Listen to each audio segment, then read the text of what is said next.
To our chapter that is non conventional source of energy. तो उसमें हम लोग सोलर एनर्जी तक कल पूरा का पूरा पढ़ लिया था, उसके बारे में कि सोलर एनर्जी क्या है, इंट्रोडक्शन उसका पार्ट पढ़ा था, यूजेस पढ़ा था, एडवांटेज डिसएडवांटेज भी पढ़ लिया था कि किस तरीके से सोलर एनर्जी को यूज करते हैं तो इन्वायरमेंटल फ्रेंडली है वो। लेकिन सोलर एनर्जी यूज कर रहे हैं तो क्या हो रहा है कि अगर फार्म हम सेटअप कर रहे हैं तो फार्म सेटअप करने पे भी रेडिएशन की वजह से भी कुछ बर्ड्स या कुछ आप बोल सकते हैं इंसेक्ट्स वगैरह के भी डेथ हो जाती है। तो वो क्या है कि कुछ एडवांटेज और कुछ डिसएडवांटेज उस एनर्जी के बारे में भी पढ़ लिए। तो आज हम लोग स्टार्ट करेंगे विंड एनर्जी।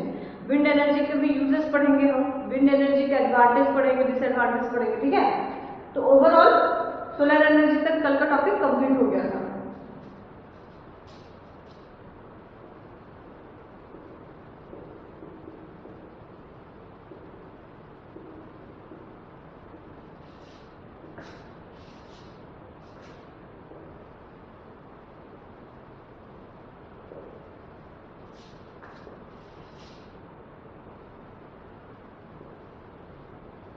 ठीक है, आज टॉपिक है हमारा विंड एनर्जी। कल एक और बात बताई थी कि sun is the ultimate source of energy है, क्योंकि सन ही सारे एनर्जियों का क्या होता है सोर्स है, इसलिए उसको बोलते हैं अल्टीमेट सोर्स ऑफ एनर्जी। जैसे विंड एनर्जी, इसके लिए क्या है कि अगर लैंड के ऊपर हवा बहुत गर्म हो गई, कल जो बताया था हवा बहुत गर्म हो गई, तो हवा गर्म हवा क्या होता है लाइट हो जाता है, लाइट होने के बाद वो ऊपर उड़ जाएगा, तो उस जो वैकेंसी क्रिएट हो रहा है वहां पे वो जो अदर एरिया का जो सराउंडिंग एरिया का एयर है वो फिल करना चाहता है। इस वजह से low pressure area surrounded by high pressure area ये एक विंड का फॉर्म ले लेता है। तो विंड एनर्जी इस तरीके से बनता है और विंड एनर्जी को हम अपने ओल्डर डेज से यूज करते आ रहे हैं कि ओल्डर डेज से हम विंड एनर्जी प्लांट बैठाते हैं, पूरा का पूरा फार्म बैठाते हैं। अगर छोटे स्केल पे यूज करना है तो हम क्या करते हैं कि विंड एनर्जी का 3-4 ले लेते हैं आपका फार्म या फैंस का टरबाइंस, और टरबाइंस रोटेट होता है विंड की वजह से और वो फिर इलेक्ट्रिसिटी जनरेट करता है। उस इलेक्ट्रिसिटी को हम छोटे डोमेस्टिक वर्क्स के लिए यूज करते हैं, जैसे कि हमारा हो गया ग्राइंडिंग फ्लोर मीन्स आटा ये करने के लिए, पीसने के लिए, या फिर वेल से पानी निकालने के लिए, ठीक है। तो छोटे बल्ब जलाने के लिए, तो छोटे छोटे प्लांट्स को छोटे छोटे डोमेस्टिक यूज हम कर सकते हैं। या फिर आप बोल सकते हैं उसको हार्वेस्टिंग के लिए, जैसे कि पानी को डिगिंग करना है या वाटर लेवल को ऊपर करना है खेत में पटाने के लिए, तो उसको क्या करते हैं हम विंड एनर्जी को छोटे स्केल पे भी यूज करते हैं। लेकिन विंड एनर्जी पावर फार्म्स को हम बड़े स्केल पे भी यूज करते हैं। बड़े स्केल के लिए क्या करना पड़ेगा, फिर हमारा एरिया बड़ा करना पड़ेगा हमको, ठीक है। और स्पीड भी विंड एनर्जी का लगभग 50 किलोमीटर पर आवर होना चाहिए, ठीक है, 15 किलोमीटर पर आवर, तब ये विंड फार्म या विंड एनर्जी हम जनरेट कर सकते हैं। तो विंड एनर्जी क्या हो गया कि energy due to the winds, ये भी क्या है कि ये भी आपका फ्री सोर्स ऑफ एनर्जी है।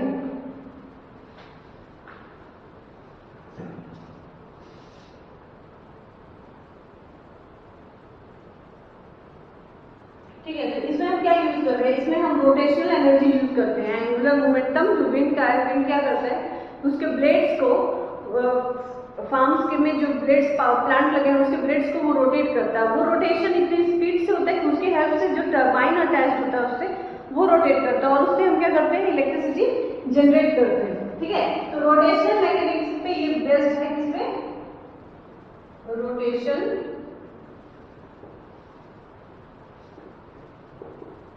ठीक है। जो आपको एंगुलर मोमेंट एंगुलर चैप्टर जो पढ़ाया गया था फर्स्ट सेमेस्टर में, एंगुलर टॉपिक के ऊपर ये उसी प्रिंसिपल पे काम करता है, ठीक है।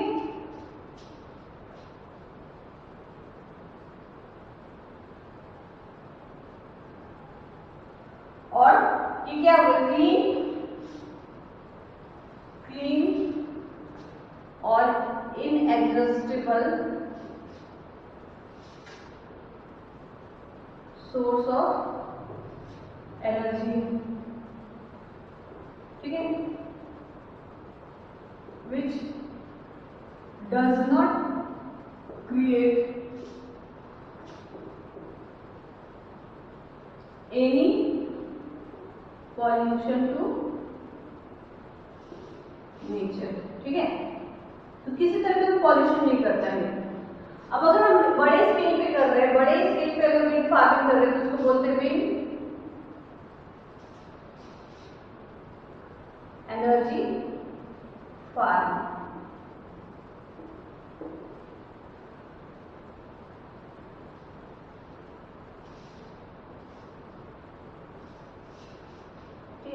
तो ये कुछ इसके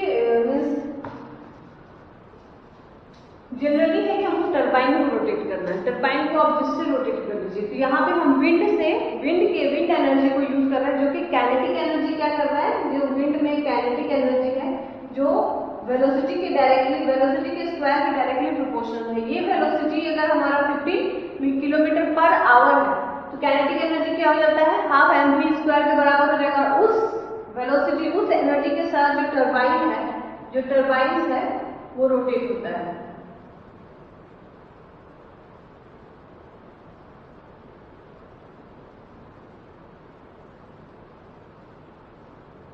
ठीक है, ये क्या हो रहा है, ये रोटेट होगा, ये ब्लेड्स क्या हो रहा है, ये रोटेशनल मोशन इसको जब मिलेगा तो ये रोटेट होगा विंड के हेल्प से। और इसमें विंड की एनर्जी को हम, काइनेटिक एनर्जी को हम एंगुलर मोशन में कन्वर्ट कर रहे हैं। और एंगुलर मोशन में कन्वर्ट करने के बाद इससे जो टरबाइन अटैच है वो रोटेट होता है, वो रोटेशन होगा उसका, और उससे क्या होगा कि इलेक्ट्रिसिटी हमारा जनरेट हो रहा है। तो इसके भी कुछ एडवांटेज और डिसएडवांटेज है इस विंड एनर्जी के भी। एडवांटेज तो मेन हो गया कि आपका मेन एडवांटेज इसका क्या है कि ये किसी तरह का भी नेचर को पॉल्यूशन नहीं कर रहा है, पॉल्यूट नहीं कर रहा है, किसी तरह का पॉल्यूशन प्रोवाइड नहीं कर रहा है। क्लीन सोर्स ऑफ एनर्जी है, प्लस इनएग्जॉस्टिबल है, जैसे कभी भी खत्म नहीं होगा, है ना, कभी भी एग्जिस्ट नहीं करेगा। सूरज रहेगा जब तक, दैट इज सन जब तक प्रेजेंट है तब तक विंड फॉर्मेशन होगा ही, जो प्रोसेस बताया उससे। ठीक है, तो ये इनएग्जिस्टेबल है। दूसरा non conventional source of energy है, जो टॉपिक है नॉन कन्वेंशनल मींस ये डायरेक्टली आप यूज नहीं कर सकते, जैसे कोल को बर्न करके डायरेक्ट यूज कर रहे हैं आप, विंड एनर्जी को डायरेक्ट यूज नहीं कर सकते, उससे आपको इलेक्ट्रिसिटी प्रोड्यूस करना पड़ेगा, ये उसके रोटेशनल मैकेनिज्म को यूज करना पड़ेगा। ठीक है, और दूसरा है रिन्यूएबल सोर्स ऑफ एनर्जी भी इसको बोल रहे हैं। तो रिन्यूएबल क्यों, क्योंकि ये डेली बेसिस पे, या फिर बोल सकते हैं डेली नहीं, लेकिन तब पर भी ये एक बार आप यूज कर लिए कोल या पेट्रोलियम की तरफ, ये क्या हो रहा है, एग्जॉस्ट नहीं हो रहा है, ये आपको मिलेगा। ठीक है, तो ये एनर्जी क्या हो रहा है, खत्म नहीं हो रहा। विंड एनर्जी का मतलब समझ गए कि जो विंड की एनर्जी है, जो सोलर एनर्जी के कारण जनरेट हो रही है, उसको हम यूज करके इलेक्ट्रिसिटी बना रहे हैं, उसकी काइनेटिक एनर्जी को यूज करके, रोटेशनल मैकेनिक्स को यूज करके हम क्या कर रहे हैं, टरबाइन को रोटेट कर रहे हैं और इलेक्ट्रिसिटी बना रहे हैं। तो इलेक्ट्रिसिटी को हम बहुत डोमेस्टिक पर्पज के लिए भी यूज कर सकते हैं अगर बहुत छोटा है फार्म, लेकिन अगर विंड एनर्जी फार्म हम सेटअप किए हैं जिसकी स्पीड 15 किलोमीटर पर आवर के हिसाब से विंड की स्पीड होना चाहिए, तो उसमें हम इलेक्ट्रिसिटी जनरेट कर सकते हैं कमर्शियल पर्पज के लिए भी। ठीक है, कमर्शियल पर्पज मीन्स इंडस्ट्रियल के लिए भी इलेक्ट्रिसिटी जनरेट किया जा सकता है। अब इसके एडवांटेज कुछ हम देख लेते हैं।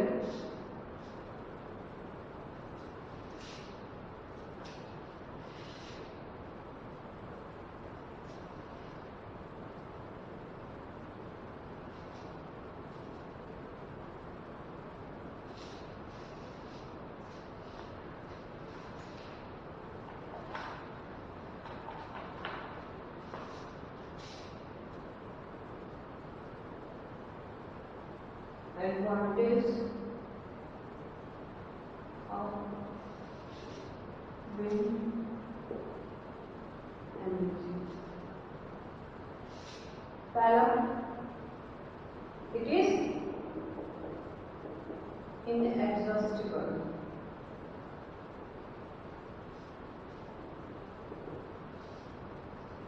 Source of energy.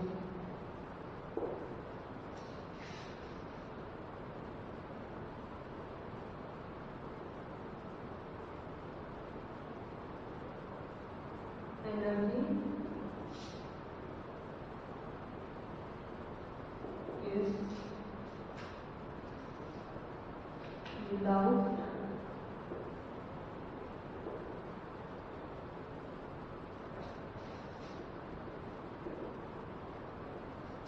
quantity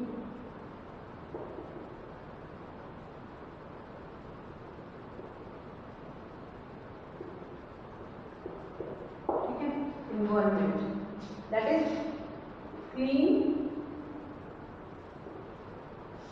source of energy.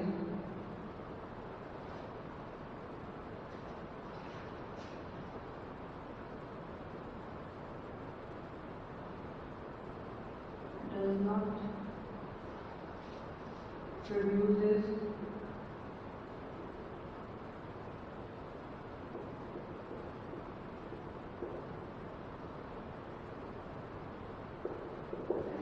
Global warming में भी कुछ काम नहीं करता है, ग्लोबल वार्मिंग प्रोड्यूस नहीं करता, CO2 प्रोड्यूस नहीं करता है।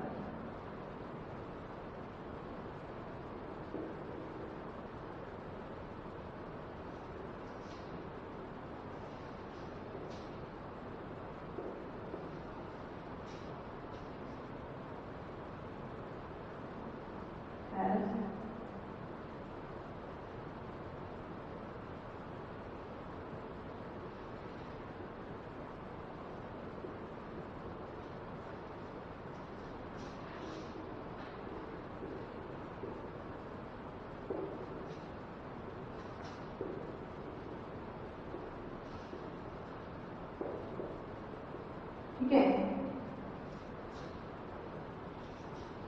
और इसको समझाते हैं।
पहला पॉइंट क्या है, it is inexhaustible source of energy, means कभी खत्म नहीं होने वाला, renewable source of energy, non conventional source of energy, जो भी बताया।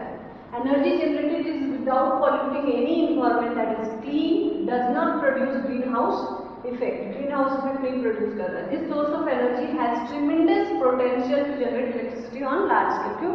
क्योंकि जो हवा है उसकी स्पीड 15 किलोमीटर पर आवर अगर मिल रही है तो इससे हम कितना एनर्जी, या इससे ज्यादा मिले तो कितना एनर्जी हम पोटेंशियल एनर्जी, इसकी काइनेटिक एनर्जी कितना ज्यादा होगी, जिसकी वजह से हम लार्ज स्केल पे इलेक्ट्रिसिटी जनरेट कर सकते हैं। मींस लार्ज स्केल पे जनरेट करने का मतलब है कि ये कमर्शियली हम यूज कर सकते हैं इसको।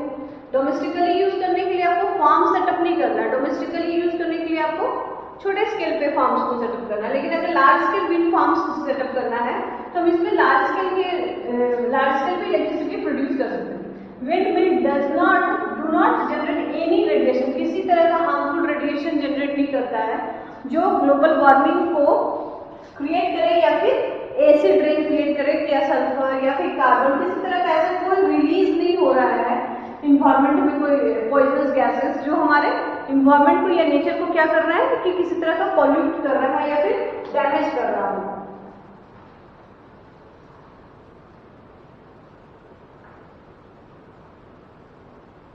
विंड एनर्जी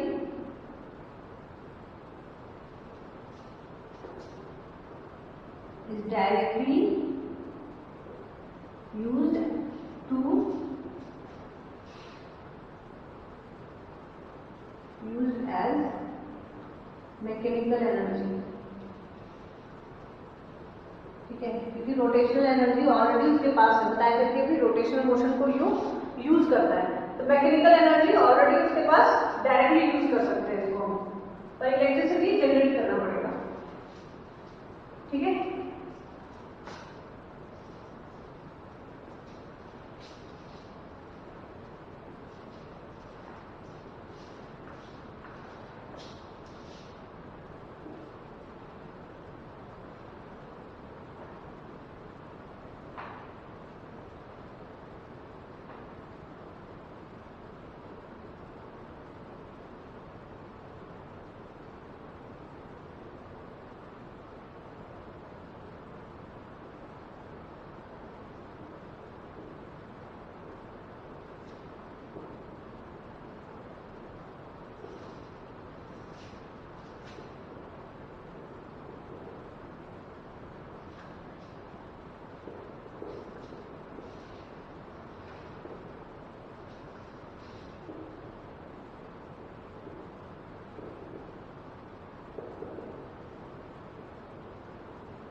में अगर एनर्जी बहुत स्केलिंग बहुत बड़ा रखे हैं, एरिया बहुत ज़्यादा, स्पेस बहुत ज़्यादा कंज्यूम कर रहा है, तो उस पूरे लेंथ का वेस्टेज नहीं होता। क्यों?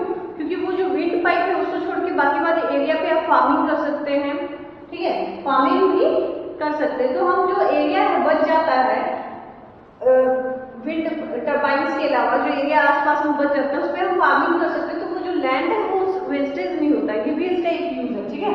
तो ये कुछ एडवांटेज हो गया विंड एनर्जी का, ये कुछ एडवांटेज हो गया आपका विंड एनर्जी का। अब नेक्स्ट है इसका डिसएडवांटेज क्या है, इसके भी कुछ डिसएडवांटेज, वो डिसएडवांटेज क्या क्या है, ठीक है।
ये कुछ उसके डिसएडवांटेज और लिखेंगे इसके बाद। पहला डिसएडवांटेज क्या है, wind energy requires expensive storage device, big production time. कैसे कि अगर आप विंड फार्म को सेटअप कर रहे हैं तो उसके लिए क्या होता है, इकोनॉमिकली थोड़ा एक्सपेंसिव हो जाता है और स्टोरेज डिवाइस चाहिए, क्योंकि आप ऐसा नहीं है कि अगर विंड जनरेट कर रहा है तो आप उसको एट अ टाइम यूज करेंगे ना उतना इलेक्ट्रिसिटी, आपको स्टोर करके उतना इलेक्ट्रिसिटी रखना पड़ेगा, पहला चीज। दूसरा है कि विंड एनर्जी का मेंटेनेंस भी लगता है बहुत ज़्यादा। मेंटेनेंस इसलिए क्योंकि ब्लेड्स बहुत ज़्यादा डैमेज हो जाते हैं अगर विंड की स्पीड बहुत ज़्यादा हो गई, विंड की स्पीड बहुत ज़्यादा टॉलरेंस पावर से ज़्यादा हो गई तो क्या होता है कि वो जो ब्लेड्स है वो टूट जाते हैं। तो इसमें क्या कंटिन्यूअस मेंटेनेंस एक लगता है, तो उसकी वजह से भी ये थोड़ा एक्सपेंसिव हो जाता है, पहला स्टोरेज के कारण से और दूसरा मेंटेनेंस के लिए। एंड ऑल्सो रिक्वायर्ड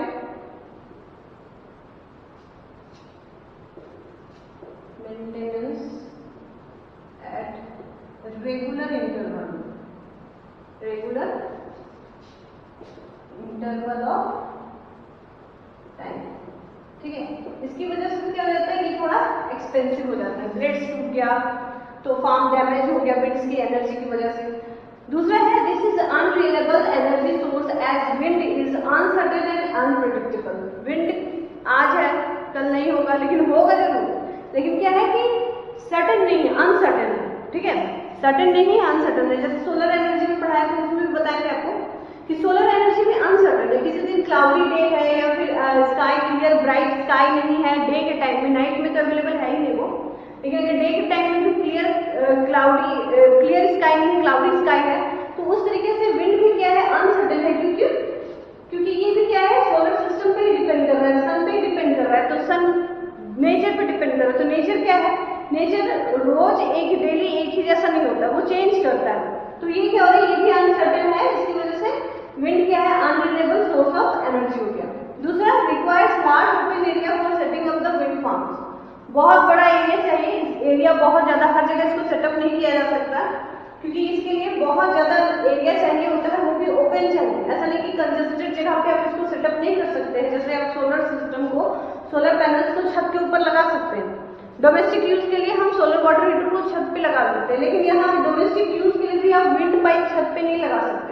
ठीक है, तो इसके लिए क्या चाहिए, large open area for setting up the wind farms चाहिए। दूसरा noise pollution problem is usually associated with the wind mills. जब हवाएं चलेंगी तो क्या होगा कि जो टरबाइन है वो रोटेट करेगा, तो उसकी वजह से बहुत ज्यादा नॉइज प्रोड्यूस होता है उस एरिया में। ठीक है, तो नॉइज इसका नॉइज पोल्यूशन बोल सकते हैं कि विंड क्रिएट करता है, नॉइज पोल्यूशन क्रिएट करता है विंड। ठीक है,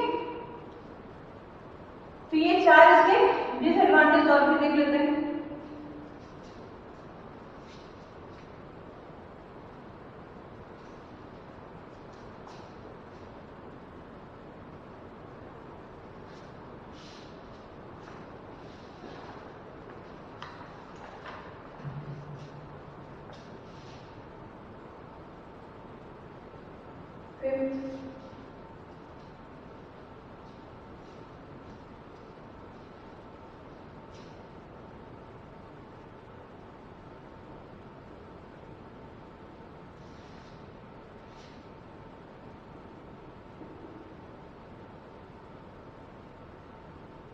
विंड एनर्जी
ठीक है, नेक्स्ट क्या है कि wind energy can be harnessed only in those area where the wind is strong enough and the weather is windy at for the most of the time of the year. Means वहां हम इसको farm को setup कर सकते हैं जहाँ पे wind energy साल के ज्यादातर महीनों में रहता हो, दूसरा स्ट्रॉन्ग हो, मीन्स उसकी वेलोसिटी जो है 15 किलोमीटर पर आवर से कम नहीं होनी चाहिए, ज्यादा हो सकती है लेकिन टॉलरेबल होनी चाहिए, वरना ब्लेड्स भी टूटे, इसलिए मेंटेनेंस चार्ज भी लगता है। Wind farms also setup from far of the supply of the area, जहाँ पे सप्लाई चाहिए वहां से बहुत ज्यादा, क्योंकि सप्लाई कहाँ चाहिए, सप्लाई चाहिए टाउन्स में या फिर इंडस्ट्रीज में या फिर ऐसे एरिया में जो कंजेस्टेड है, पर वहां पे विंड फार्म सेटअप करना बहुत मुश्किल है। तो विंड फार्म क्या होता है, बहुत दूर में सेटअप होता है वैसे सप्लाई एरिया से, तो वहां से जो ट्रांसमिशन चार्ज हो जाता है, जो कॉस्ट पड़ जाता है वो ज्यादा हो जाता है, ठीक है, इसकी वजह से ये थोड़ा फिर कॉस्टली हो गया।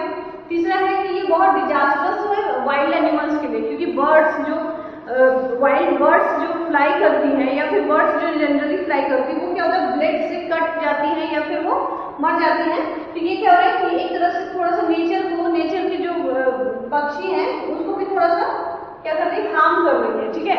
तो ये इसके और कुछ डिसएडवांटेज हो गए, लेकिन इसका मेन एडवांटेज क्या है कि ये नेचर को पॉल्यूट नहीं कर रहा है, ठीक है, क्योंकि नेचर में ऑलरेडी पॉल्यूशन बहुत ज्यादा हो गया, तो उससे बचने के लिए हम क्या कर रहे हैं कि एनर्जी सोर्सेज में हम स्विच कर रहे हैं, किससे, रिन्यूएबल और non renewable source of energy, that is coal, petroleum gases, जो भी बर्न होने के बाद कार्बन सल्फर रिलीज कर रहा है, जो ग्लोबल वार्मिंग कर रहा है या फिर मेल्टिंग ऑफ ग्लेशियर्स कर रहा है या फिर आप बोल सकते हैं डिप्रेशन ऑफ ओजोन लेयर कर रहा है, उससे हम स्विच कर रहे हैं किस पे, उससे स्विच कर रहे हैं हम रिन्यूएबल सोर्स ऑफ एनर्जी जो नेचर से मिल रहा है। लेकिन इसके भी डिसएडवांटेज, पहला तो डिसएडवांटेज है कि एरिया बहुत चाहिए, दूसरा है कॉस्ट बहुत है, और थोड़ा सा नेचर को ये भी प्रॉब्लम कर रहा है कि मीन्स बर्ड्स वगैरह किल कर सकती हैं, तो बर्ड्स तो नेचर पॉल्यूट हो रहा है तो उसकी वजह से भी किल हो रही है, ठीक है। तो ये डिसएडवांटेज कुछ हो गया विंड्स का।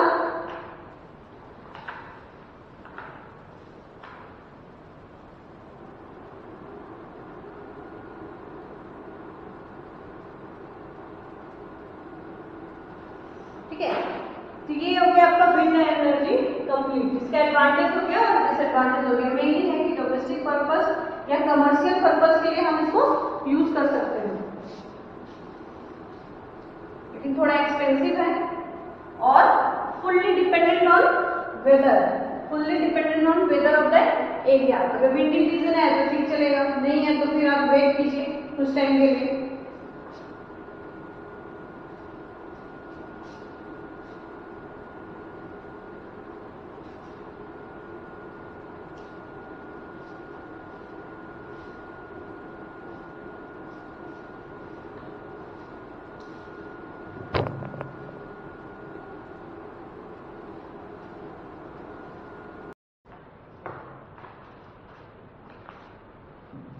तो आफ्टर विंड एनर्जी अब है हमारे पास टाइडल एनर्जी, ठीक है।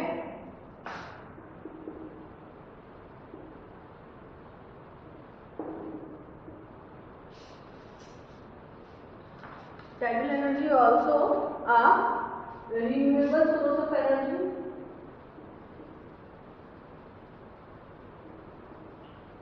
non-convectional,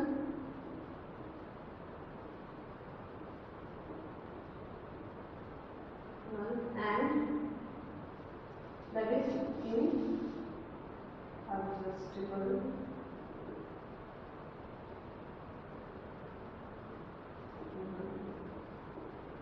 source of energy, because it is also a natural source of energy, ठीक है। ये क्यों हो रहा है, ये ग्रेविटेशनल पुल ऑफ मून के कारण होता है। ग्रेविटेशनल पुल ऑफ मून क्या करता है कि अर्थ सरफेस से वाटर बॉडीज को अपनी तरफ अट्रैक्ट करता है, ठीक है। दूसरे साइड, अर्थ के दूसरे साइड जिधर मून नहीं है उधर क्या है, अर्थ का अट्रैक्शन मून के अट्रैक्शन से कम लग रहा है, मीन्स मून का अट्रैक्शन इधर फेस पे जिधर मून है उधर ज्यादा लग रहा है और जिधर मून के अपोजिट साइड अर्थ पे अट्रैक्शन कम लग रहा है। तो दो साइड पे at the same time high tides form होता है अर्थ पे वाटर बॉडीज को पुल करने के कारण। जो पुल मूवमेंट कौन लगा रहा है, मून लगा रहा है टुवर्ड्स इटसेल्फ। तो वो जो मूवमेंट हो रहा है वाटर बॉडीज का, तो वो क्या होता है कि बहुत लेवल तक हाई टाइड्स के कारण बहुत एनर्जी उसकी बढ़ जाती है। कौन सी एनर्जी बढ़ जाती है? पोटेंशियल एनर्जी बढ़ जाती है, ठीक है। तो जब पोटेंशियल एनर्जी बहुत ज्यादा बढ़ गई तो वो क्या हो रहा है कि वो काइनेटिक में फिर चेंज हो रही है, that is motion of the tides में। उसके बाद आप क्या कर रहे हैं कि उस पोटेंशियल और काइनेटिक एनर्जी को, पोटेंशियल एनर्जी को या काइनेटिक एनर्जी को आप टरबाइन पे फ्लो करवाएंगे उस वाटर एनर्जी को, तो टरबाइन उसके हेल्प से रोटेट करता है और रोटेटिंग टरबाइन क्या जनरेट करता है? इलेक्ट्रिसिटी जनरेट करता है। तो टाइडल एनर्जी में हमारा क्या हो गया? एक रिन्यूएबल सोर्स ऑफ एनर्जी हो गया, क्योंकि हमको ये सोर्स ऑफ एनर्जी नेचर से मिल रहा है, नेचुरल सोर्स ऑफ एनर्जी हो गया और इनएग्जिस्टिबल है, क्योंकि जब तक मून का पुलिंग अर्थ पे रहेगा, पुलिंग ग्रेविटेशनल फोर्स लग रहा है, ग्रेविटी लग रही है, तब तक हाई टाइड्स या लो टाइड्स ये मूवमेंट आपका होता रहेगा, ठीक है। और जब तक ये मूवमेंट होगा तो आप इससे इलेक्ट्रिसिटी जनरेट कर सकते हैं। ये फिर क्या हो गया? हमारा डायरेक्ट सोर्स ऑफ एनर्जी नहीं है, ये हो गया सेकेंडरी सोर्स ऑफ एनर्जी, क्योंकि इसको हम डायरेक्टली यूज नहीं कर सकते, ठीक है। तो हम क्या कर रहे हैं? इसके एनर्जी को यूज कर रहे हैं। Massive movement of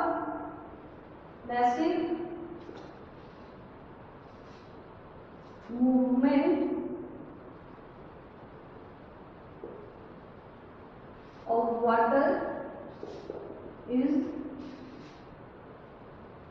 harnessed and converted into useful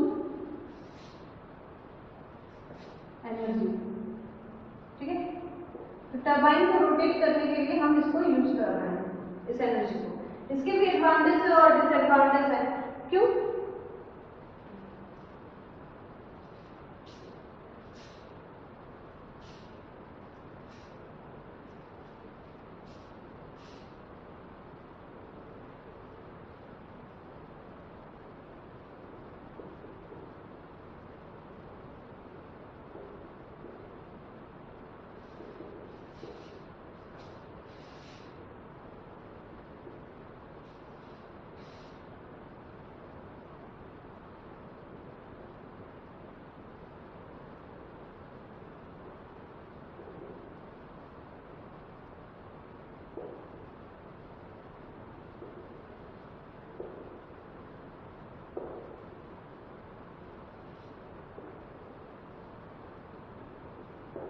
ठीक है। Massive movement of the water is harnessed and converted into useful energy. Turbine placed in the path of this moving water spin as water passes by it. तो जो turbine का movement होता है वो spinning movement start हो जाता है। इस पोटेंशियल एनर्जी जो रेस्ट हो रहा है उसके काइनेटिक, क्योंकि मोशन जैसे ही वो पुल कम होगा तो क्या होगा? ग्रेविटी खींचेगी तो वो मोशन काइनेटिक एनर्जी में चेंज हो रहा है और वो काइनेटिक एनर्जी फिर इसके ब्लेड्स को काइनेटिक एनर्जी देता है, सप्लाई करता है, ठीक है। तो ये क्या हो रहा है कि आपका इस तरह से मूवमेंट हो रहा है, टरबाइन के मूवमेंट के कारण हम यहाँ से इलेक्ट्रिसिटी जनरेट कर सकते हैं।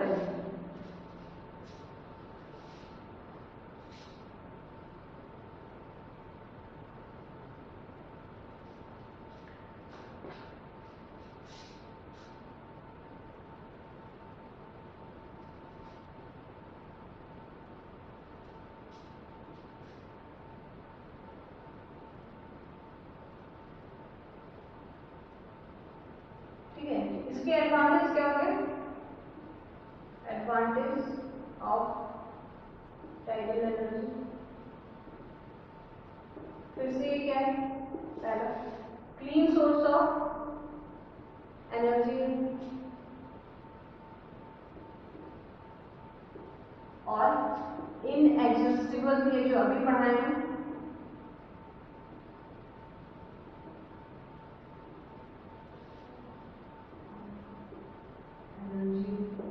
सोर्स ऑफ एनर्जी है। दूसरा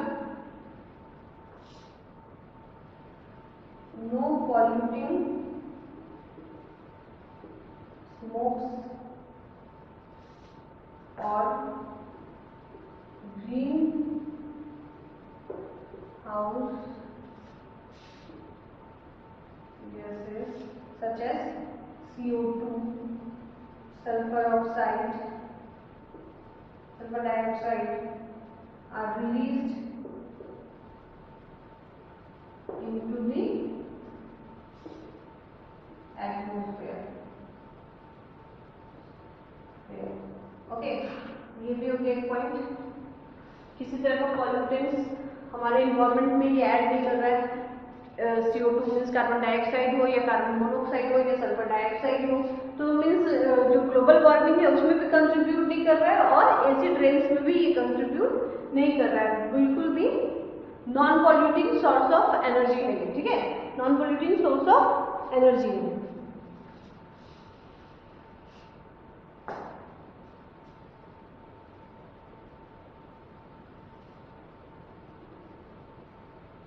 tidal energy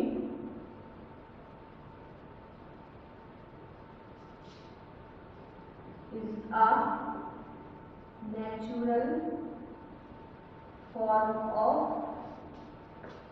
energy. Tidal energy is a natural form of energy which uses the power of nature and do not require any expensive infrastructure.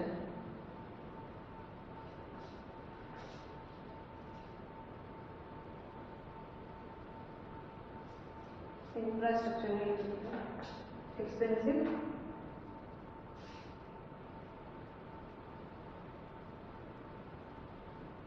extraction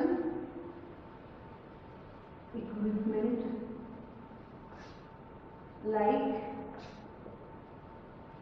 mining, ठीक है।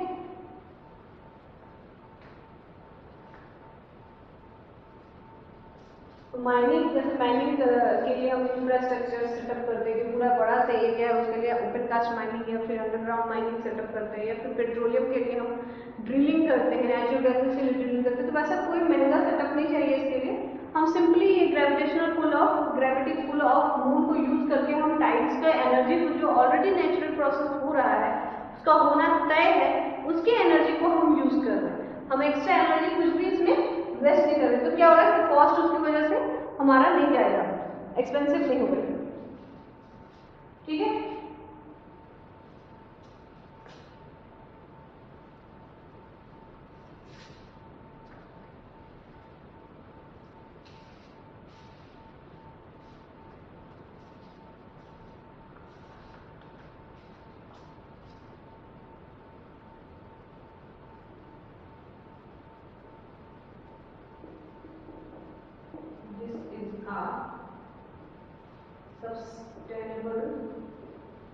Sustainable source of energy. Sustainable source of energy.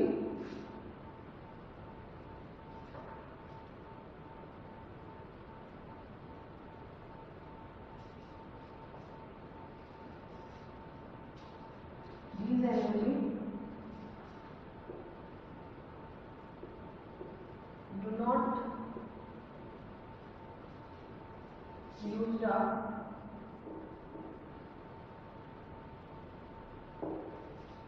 ठीक है।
ठीक है।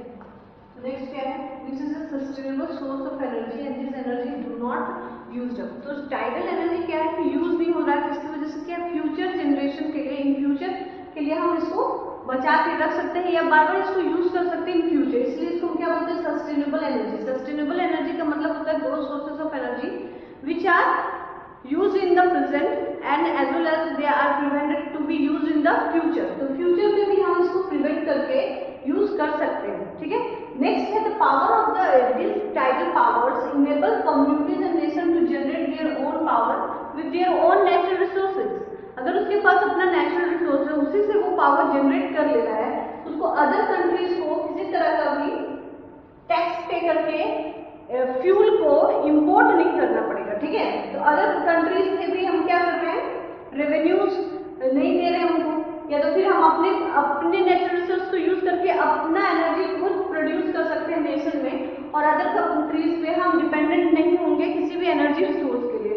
ठीक है। तो ये कुछ एडवांटेज हो गए इसके टाइडल एनर्जी के। वैसे ही कुछ डिसएडवांटेज होंगे जैसे सोलर एनर्जी का था और विंड एनर्जी का। ठीक है। उसको भी हम देख लेते हैं कि टाइडल एनर्जी के डिसएडवांटेज क्या क्या है। ठीक है। तो किसी तरह का डिपेंडेंट अगर हम अपने कंट्री में खुद का एनर्जी रिसोर्स प्रोड्यूस कर रहे हैं, तो किसी अदर कंट्री पे डिपेंडेंट होने की जरूरत नहीं होगी, उसको रेवेन्यू पे करने की जरूरत नहीं होगी। तो ये बहुत बड़ी चीज होती है कि खुद का डेवलपमेंट खुद के हाथ में। ठीक है। किसी पे डिपेंडेंट होने की चांसेस बहुत कम हो जाते हैं। वैसे ही डिसएडवांटेज क्या है इसका देख लेते हैं जरा।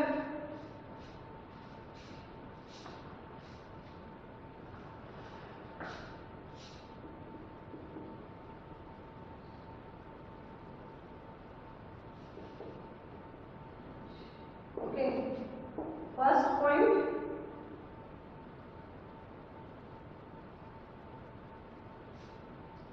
unlike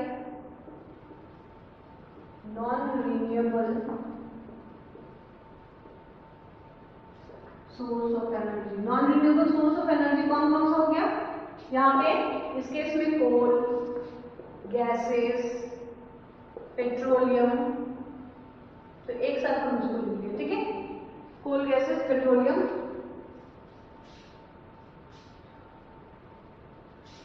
These energy means tidal energy, tidal energy source cannot be easily transported over a long distance, over a long distance। ठीक है। Number 2, tidal powers,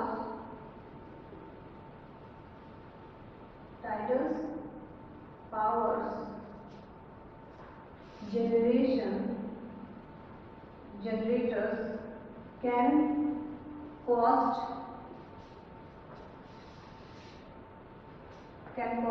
large to install it at the first time, to install it at the first time। First means कि expensive लग सकता है क्योंकि एक बार setup करने के बाद फिर क्या होगा, उसको हम यूज कर सकते हैं। ठीक है। लेकिन फर्स्ट में जब हम उसको इंस्टॉल कर रहे हैं तो उसमें क्या हो जाता है, थोड़ा कॉस्ट इसका एक्सपेंसिव लगता है। ठीक है। Number 3,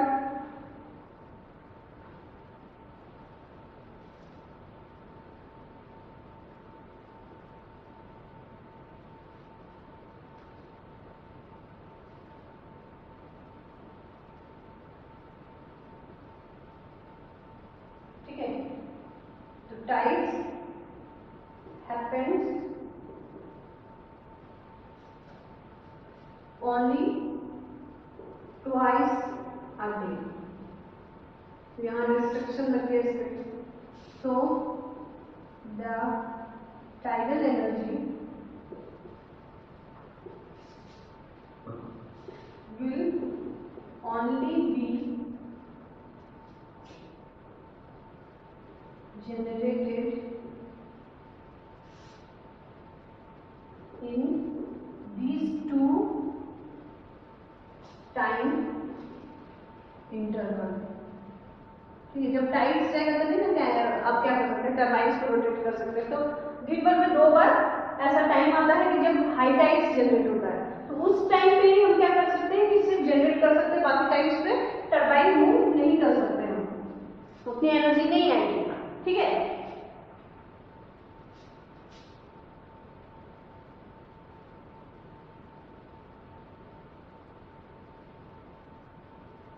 energy generation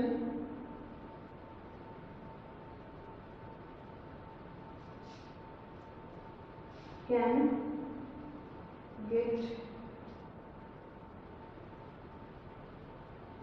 disturbed by extreme weather event।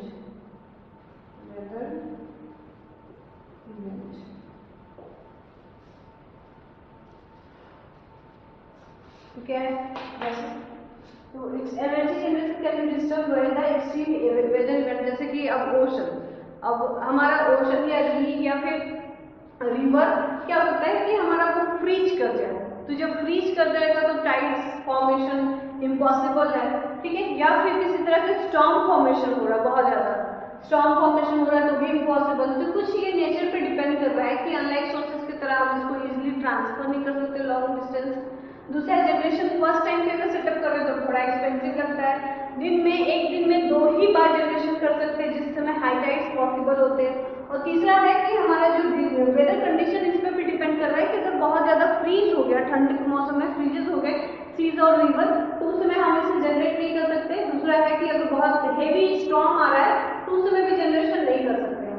ठीक है, तो ये कुछ डिसएडवांटेज हो गए टाइडल एनर्जी का, लेकिन एक मतलब कि रिन्यूएबल सोर्स ऑफ एनर्जी का एक एडवांटेज है कि नेचर को किसी तरह का डैमेज नहीं करता है, लेकिन इसकी कॉस्ट थोड़ा मेंटेनेंस चार्ज ज्यादा लगता है। दूसरा है कि ये उतना कंफर्टेबल, इसलिए तुम क्या लिख रहे हैं, non conventional source of energy, conventional नहीं है, इजीली अवेलेबल नहीं होगा, इसके लिए आपको क्या करना पड़ेगा, सेटअप तैयार करना पड़ेगा, स्टोरेज के लिए कैपेसिटी चाहिए, ट्रांसपोर्टेशन के लिए चाहिए। ठीक है, दूसरा है कि मेन है कि नेचर पे डिपेंडेंसी बढ़ जाती है, कि नेचर जैसा रहेगा उस टाइम, मौसम जैसा रहेगा उस पर डिपेंड, वेदर कंडीशन पे डिपेंडेंसी बढ़ जाती है। ये कुछ डिसएडवांटेज हो गया टाइडल एनर्जी का, तो हम एडवांटेज भी देख लिए और डिसएडवांटेज भी देख लिए। दूसरा है कि टाइडल एनर्जी हमारा दिन में 2 ही बार मिल रहा है, तो आप 2 बार इसको यूज कर सकते हैं, लेकिन ये इनएग्जिस्टेबल है, क्योंकि जब तक मून ग्रेविटेशनल पुल लगाएगा अर्थ पे तब तक टाइड्स फॉर्मेशन होगा। ठीक है, तो ये टाइडल एनर्जी का केस हो गया। दूसरा, wind energy advantage disadvantage uses भी देख रहे हैं उसका, कि हम वो मतलब ओल्डन डेज से उसको मीन्स वेल से पानी को, वाटर को पुल अप करने के लिए यूज करते हैं, लिफ्ट अप करने के लिए यूज करते हैं। दूसरा है कि ग्राइंडिंग फ्लोर्स के लिए यूज करते हैं। ठीक है, बल्ब जलाने के लिए या फिर वाटर हार्वेस्टिंग के लिए यूज करते हैं। तो domestic purpose as well as commercial purpose के लिए भी हम उसको यूज करते हैं।